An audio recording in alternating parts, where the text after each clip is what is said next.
Good day and welcome to Business Lessons from the Military, one of the Way to Wow shows. I'm your host, Kevin Bemmel, and we are here every Tuesday at 11 a.m. Pacific time, 2 p.m. Eastern time. Had to think about that for a minute. And we talk about military doctrine, military history, great leaders coming out of the military, and how we can take that and apply it to our businesses in order to make them run more effectively and be more successful. So for the last several weeks, we've been talking about Marine Corps warfighting doctrine, and we're actually getting ready to wrap up a cycle here on the theory of war as applied to business. So let's jump right into it and get going with that. And here we go. And slideshow. There we are. Okay, so here we are. Way to Wow, business lessons from the military, which you've seen. Everything we do is based on the 3 pillars of attainment. Oops, it went backwards. I'm not sure what's going on here. Let's try it. Oh, there it goes. Okay. And we're working here in the pursuits pillar, primarily in the finances realm. Okay. Now, just to quickly review previous shows on the theory of war applied to business. So we talked about levels of activity. Not sure what's going on with my PowerPoint today. Strategic, operational, tactical, and actions, initiative, and response. Styles of warfare, linear versus maneuver, okay? And having decisive aims, okay? And today we're going to wrap this up by talking about generating power. Now, if you're interested in any of those previous discussions, please go to our YouTube channel, youtube.com/ I think at the Way to Wow show.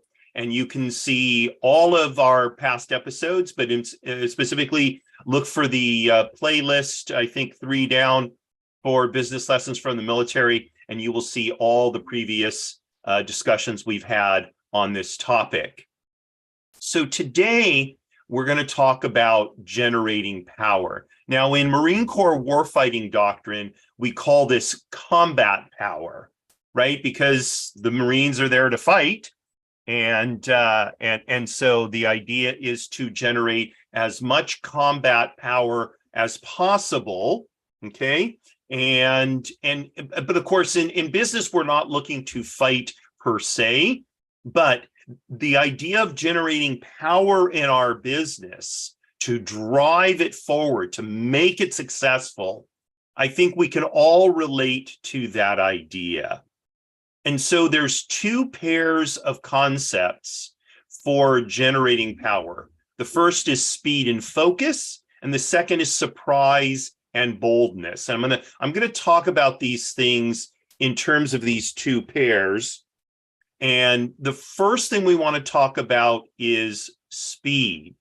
So the reality is, in today's business climate, where innovation is happening so much more quickly than in the past, and where competitors are coming into the market pretty rapidly, okay? The pace of business, the pace of life, but the pace of business is much faster than it used to be. In order for us to be successful, then, we have to be operating at the speed of business. And in fact, we want to strive to operate faster than our competitors, okay? But also we want to be striving to operate not so much necessarily faster, but at least at the speed that our clients and customers want to be moving their lives. Okay, so that's a key part of this. Now, speed can take place for our purposes in 2 contexts. There's speed within time, okay, which is rapid movement, if you will. And there's speed over distance, covering a lot of ground. Both of those can be important. Here's the challenge. We can't always be operating at top speed.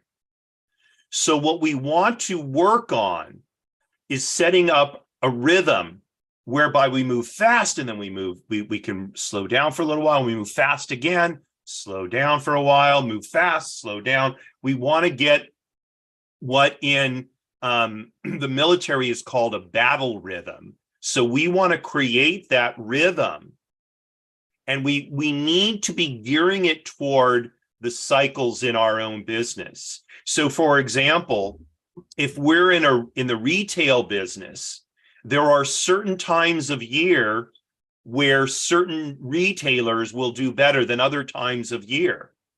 Okay, so if we're a toy manufacturer, then our big sales time is Christmas time. Okay, but for us, Christmas time itself is not going to be our busy period, because by then all our goods are shipped to the stores. So our time of need for speed is probably in the getting goods to retailers time, which, depending on how much lead time retailers need, maybe our busy time is the fall. Okay, or maybe our busy time is the spring, when we're gearing up to produce all our toys. And so we've got to be getting in all our raw materials or our supplies or whatever. We need to be making sure we have enough workers to do everything. Okay, and then summer we can kind of operate just sort of at a steady state as we produce things. Okay, make sure our production processes just stay going consistently. And then as we head into fall and need to get all those goods out to retailers, we're going to pick up speed again. I to be honest with you, I don't know that business. I'm just speculating that it could be that way. Okay. So in order to understand when we need to exercise speed, we need to understand the cycle of our business. Okay. And we also need to be looking at the business cycle. So if we're heading into a down cycle, then that may necessitate our adjusting when we need to be acting with speed, acting with rapidity. Okay. The other item paired with speed is focus. Okay. So speed is a good thing to have, but if we're speeding in all directions, then any power generated that speed is dissipating. Okay, so I didn't get that. Could you... Gosh. Siri's gonna drive me to drink. Okay, so in order for speed to be maximally effective, it needs to be coupled with focus, so that where we're being speedy is most effective for our business. Okay, so excuse me, to go back to our toy manufacturer, that's why I was saying it may be that speed is most important during the development of new products, because we've got to develop them, we've got to test them, we've got to see if there's demand in the marketplace for them. Okay, and we need to do that rapidly to make sure that we find the products that are going to sell the best. Speed in production may not necessarily be a particularly important thing. Okay, there it may be consistency is more important. Okay, where we keep our production lines moving all the time, so there's no downtime in them, but the idea of speeding them up isn't particularly important. But then getting the goods to the retailers, that may be another time where speed is, or when speed is important, because the retailers, they don't want to have a whole bunch of inventory stocked up sitting in their stores. On the other hand, they have to have them in time for the Christmas season. Okay, so we need to couple speed with focus so that as we're generating the speed, it's being put to the best use. Okay, hopefully that makes sense, right? Again, if we're focused on everything, we are not focused on anything. Okay, so I don't know if you recall, or if you've been following sort of the saga of Twitter since Elon Musk bought it. But one of the things he did when he was reworking how many people were going to be employed by Twitter and all of that is he basically said, people, get ready to just work hard, work fast, all that kind of stuff. And essentially what he was saying, it sounded to me like, I'm going to take you on this marathon sprint, and we're going to, change Twitter very rapidly, and change everything about Twitter very rapidly. Now, maybe that's just how it sounded like to, those of us on the outside. The reality, though, is if we're moving fast everywhere, we're creating a lot of chaos. Okay, and basically, we're also creating a situation where probably a lot of the people we're working with just aren't going to be able to keep pace, if anyone can. Okay, so the key thing is not to be stepping on ourselves by having everybody moving fast all the time and constantly. It's too much. The human mind can't keep up with it. So we need to decide when and where can speed be applied most effectively, for example, for driving the progress of our business forward. That's what we need to look at. Okay. All right. So that's speed coupled with focus. That's the first pair. The second pair then is surprise coupled with boldness. Now, surprise is important in relation to our competitors. Okay, and maybe in relation to our clients and customers. Okay, so in terms of our competitors, we want to surprise them so that we can get ahead of them. Okay, it's a way to use our speed most effectively is by surprising them. Now, there's basically three ways that surprise can be employed. Okay, one is I want to double check my notes here to make sure that I'm. Oops, what happened here? See, I lost my notes. Oh, yeah, here we go. Okay, so surprise can be created through deception. Okay, it can be created through ambiguity, which isn't the same thing.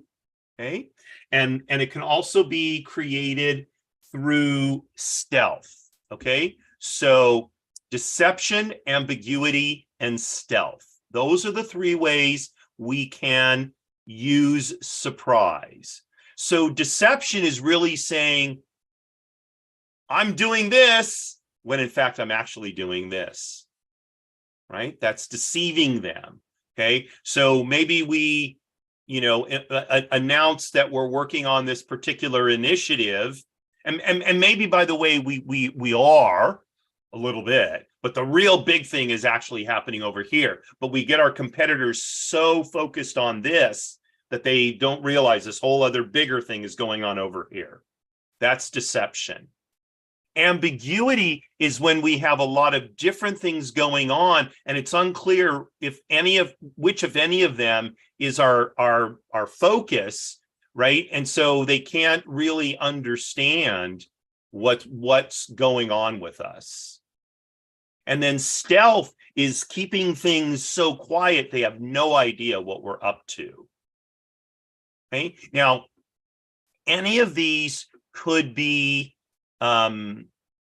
used to, for example, for a new product launch. So again, I'm going to take an event from history. For those of you who are of my vintage, you may remember something called New Coke. Okay, so New Coke came out, and it was supposed to be a better competitor against Pepsi. It was basically sweeter than the historic Coca-Cola. Now, it appeared at the time that was just a valid new product launch, right? And they were actually doing it in order to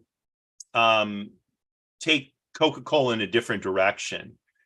What they quickly found out was there was a huge backlash among Coke drinkers, of which I was one at the time. And we didn't like the new Coke. So very quickly, they launched Classic Coke, which was the old formula brought back. Okay. And then over time, they got rid of New Coke, and Classic Coke just became Coke again.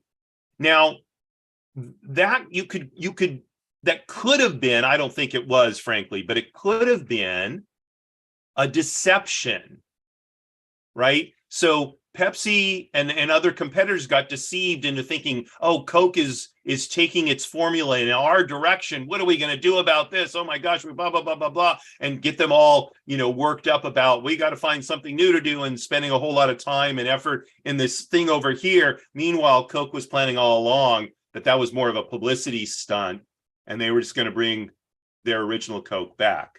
Like I said, I don't think that's actually what they're doing. I think it was a mistake on their part, but a deception like that could work in order to create more publicity, if you will, around an existing product. Wait, you're going to change it? No, you can't change it. Bring it back.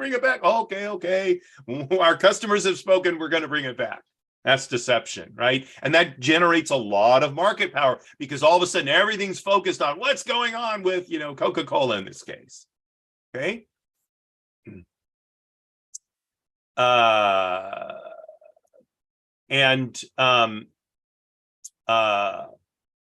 Okay, so that's deception. Ambiguity is just throwing out a lot of different things so that people really don't know what's going on. So maybe we put out feelers on a bunch of new products, and again, our competitors don't really know what's going on. So excuse me, this is my daughter calling me from school. Hey baby, what's going on? Okay, I can be there in about 15 minutes. Okay.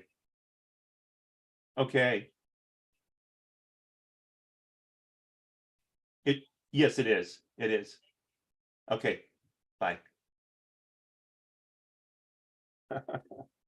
Okay, a little bit of an interruption because a sick daughter at school. So I'm going to have to wrap this up and go pick up my daughter at school, unfortunately. Okay, so and the other thing is, again, the other third type of surprise is stealth, where we keep things really, really quiet so nobody knows what's going on with us. Now, boldness is an aspect of surprise.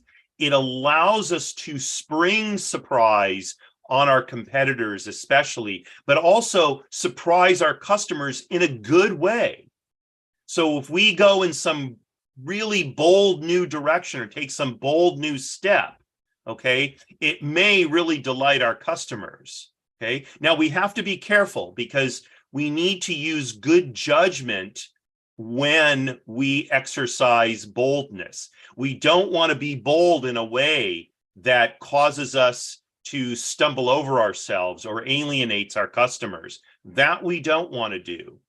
Okay, but timidity in the marketplace today is just not a viable strategy. We need to be bold. We need to be taking risks. Okay, now we can hedge our risks by using speed, using focus, and using surprise.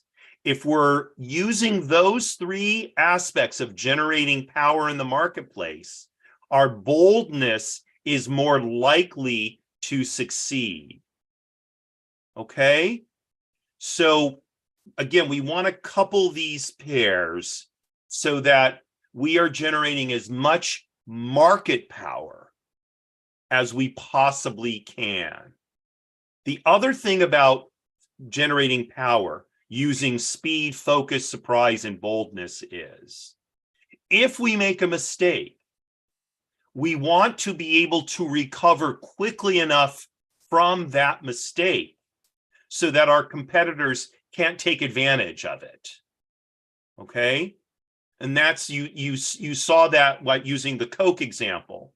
Okay. There was a huge furor and very quickly classic Coke was brought out. Okay, to correct it. So in the end, I don't think the other cola companies really made that much, if any, ground against Coca-Cola because Coca-Cola was bold in launching this new product. It turned out to be ill-conceived, and they quickly brought the old product back in order not to lose market share. I think the idea at that point was, well, we'll have both these products out there. And the reality was new Coke just never caught on because Coke drinkers, they liked the, age-old formula. And they eventually dropped it. Okay. So things worked out for Coca-Cola. Okay. The same is true for us. Okay. We need to, using good judgment, take bold action to advance our business and quickly look at, is this working? How is it working out? What shifts need to be made in order to keep our focus where it needs to be? Okay. So how you apply this to your business will depend on what your business is, whether it's a product business, whether it's a service business. These ways of generating power work for across the board for any kind of business. Okay. It takes figuring out what are the times when speed is necessary? Where is the territory over which speed can be used most effectively? Where do I know, in other words, where do I need to focus my speed? Then how do I use surprise to give me a competitive advantage and generate more market power, marketplace power? Do I use it through deception, through ambiguity, or through stealth? So I can take these bold moves using prudent judgment, okay, to the best advantage of my business. All right, I'm gonna end a few minutes early today.